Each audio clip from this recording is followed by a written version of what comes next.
Hey everybody, Matthew Cole with West Shore Mortgage in Sacramento. Today we're going to discuss locking your rate or floating your rate and how you know if you're doing the right thing.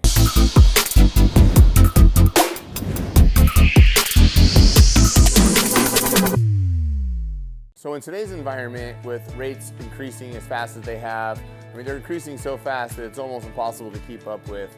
We're hoping that everything starts settling down. In a typical market like this, you want to get your rate locked in and just get it done because it's worsening more than it's improving. So you want to be really careful with that. In an environment where rates are improving, you can actually kind of float your rate, which means not lock it in.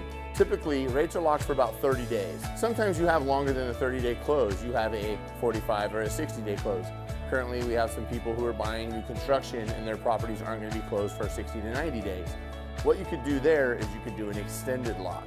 Typically, those are going to cost a little bit more, and in an environment such as we are in now, it's still okay to take advantage of those because what the cost is for the extended lock versus the cost for the higher rate potentially in the future is going to be worth the money spent.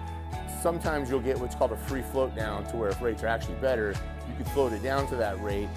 Not a lot of companies offer it, but we are able to utilize that in new construction purchases. One of the things as a consumer you may not know is that when we lock a loan, we are locking it for that amount of time. It costs that amount of money that we have built into the lock. So as you extend it for 60 to 90 days, it will cost you additional money each time you extend the lock.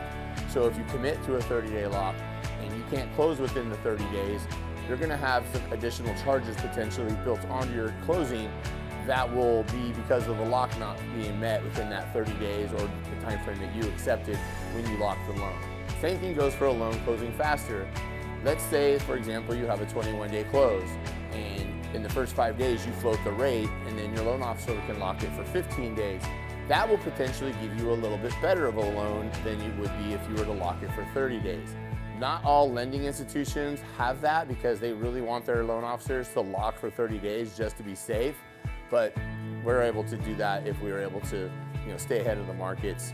But I still advise locking immediately, day one, getting the deal done right there and then, so that you're not getting an increased rate or an increased cost throughout the process. What you're going to start seeing a lot of moving forward, is my prediction, is that you're going to see a lot of rates increasing on people if you were pre-approved in the past week, 2 weeks, 3 weeks. Those have already moved up.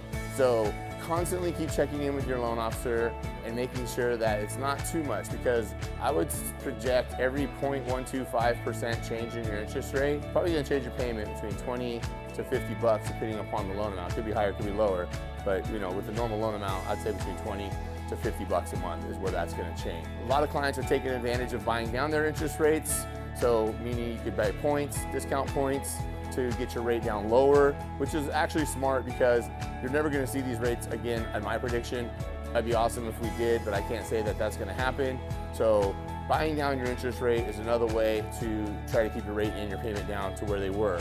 So if you have any questions about your pre-approval or your interest rate or any quotes that we can provide, we'd love to get you in our office and sit down and see what we can do to help. If you have any questions, hit me below or hit me up on my message.